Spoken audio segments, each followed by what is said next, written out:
Hello and welcome back to Game of Trades, your number one channel for videos on the stock market and cryptocurrencies. This video is going to be focused on the stock market, on the S&P 500, and what's going on in the commodity market. If we take a look at the commodity ETF DBC, we've seen a massive move down, although we are getting somewhat of a recovery here. But we've definitely seen a big technical breakdown in commodities. This is disinflation. Rising commodity prices have driven the inflation ever since 2020. And we know that elevated levels of inflation have been a headwind to the market. So what we are going to discuss in this video is, first of all, are we really getting the signs that we are getting where a lot of these inflationary pressures are going to be relieved? And then the second question that we're going to be answering today is whether this disinflation could actually turn into a financial crisis similar to 2008, where inflation peaked in July 2008.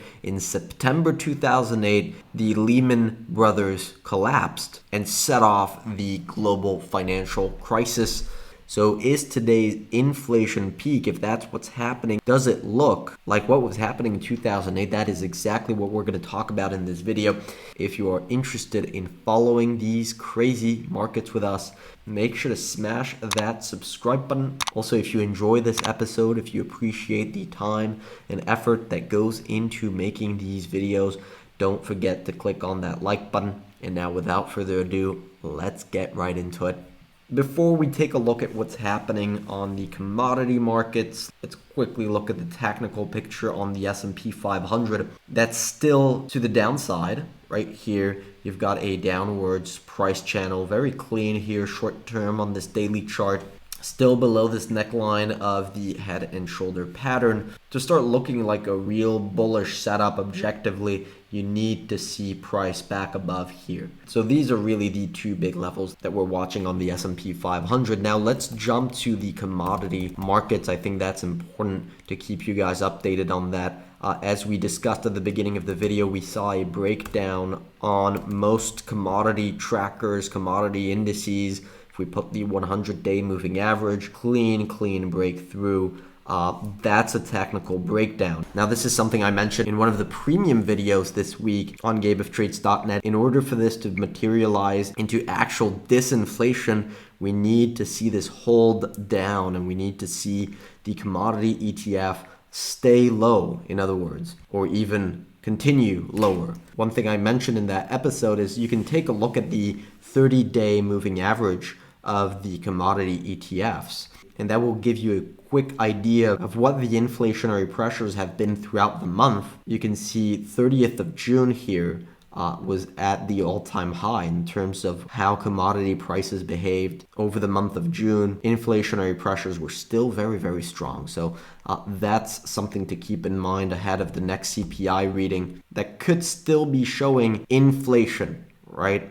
But the actual price of the commodities is a leading indicator, of course, of that moving average. So that's something we're paying attention to. And the reason why we're so obsessed with inflation and what's happening on commodity markets and the bond market is because stocks do well after inflation peaks. It's as simple as that. S&P 500 typically anticipates the peak in inflation by bottoming, right? It moves down ahead of the peak and bottoms as inflation is peaking. And by the way, this is data from 18 different inflationary episodes. The 18 biggest spikes in inflation since 1953. We took a look at the average gains on the S&P 500 before and after the inflation peak. So clearly, inflation is a headwind before the peak, which has clearly been the case throughout 2022, but is a tailwind after the peak. But a big narrative out there is that inflation, and most importantly, the Fed funds rate, and also the bond market, what's been happening on the bond market with the 2-year yields,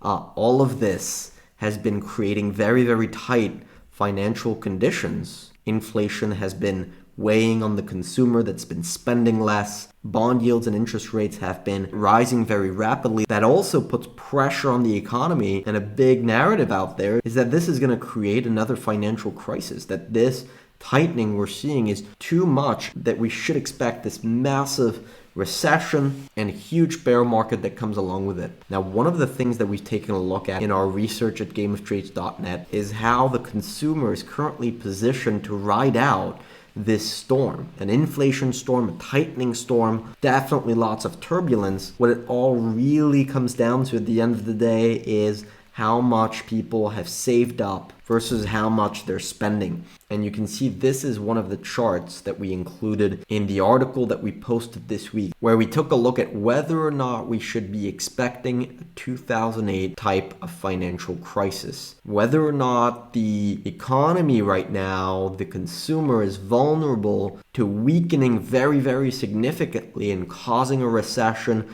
causing earnings to collapse, causing the market to collapse along with it. Because if that's the case, we want to stay away from stocks. One of the ways we took a look at that is by taking a look at the savings rate as a share of the spending. And you can see, for example, in World War II, right here, you had a huge amount of saving between 1941 and 1945. So the war years compared to the amount of spending that there was in 1946 and 1950. So in other words, people had a lot of money to go out and spend. And this is what led to a massive post-war boom. Let's see, 1946 here was right here, this period. This was the post-war period. And then you had a secular bull run after that. Now, I'm definitely not saying that's what's coming here. But if we take a look at the COVID saving versus spending, you can see we've had a lot of saving.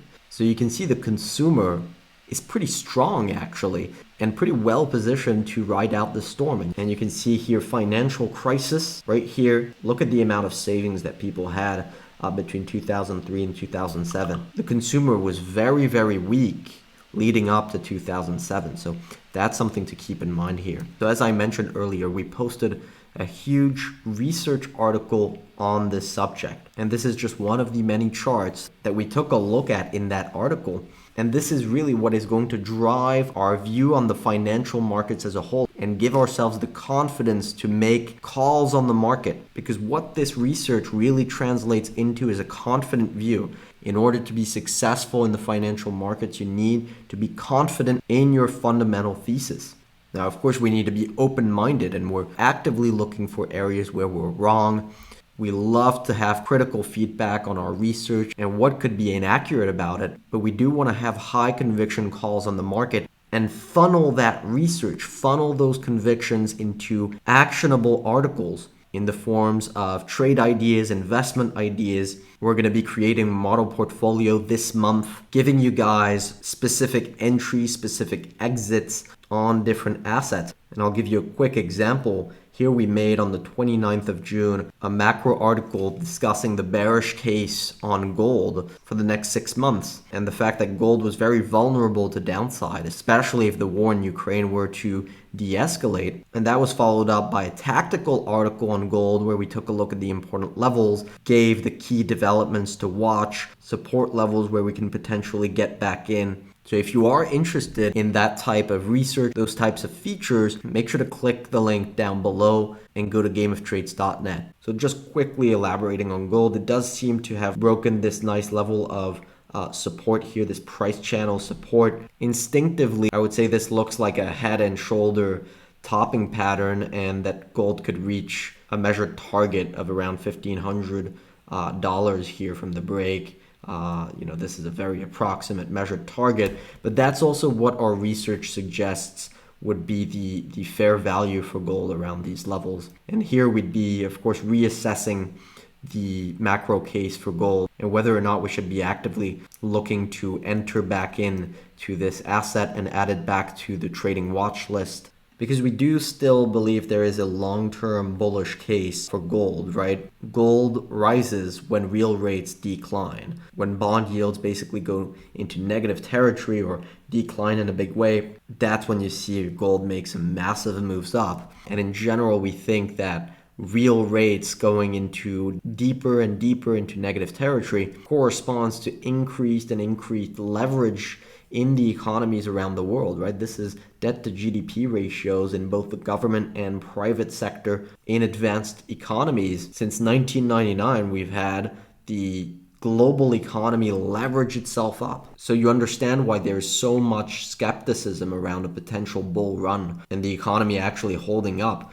We think it's going to hold up because we think the consumer is strong, but long term, this is a tail risk. Leverage works well to the upside and to the downside. If the consumer becomes more vulnerable in the next couple of years, could you see an unwind of the financial system? It's very possible and something we're actively looking at and incorporating in our view. If you enjoyed this episode, make sure to leave us a like and of course subscribe to the channel if you haven't already. If you have criticism, feedback, if you don't agree with the things that we've said, make sure to leave a comment down below. And also if you're confused by some of the things that we've said and you want to dive into more detail to actually understand what this is all about, everything is clearly explained on our website at gameoftrades.net in a great amount of detail and very actionable. So that's about all I wanted to cover in this episode. In the meantime, I wish you good luck on your trading and see you next time.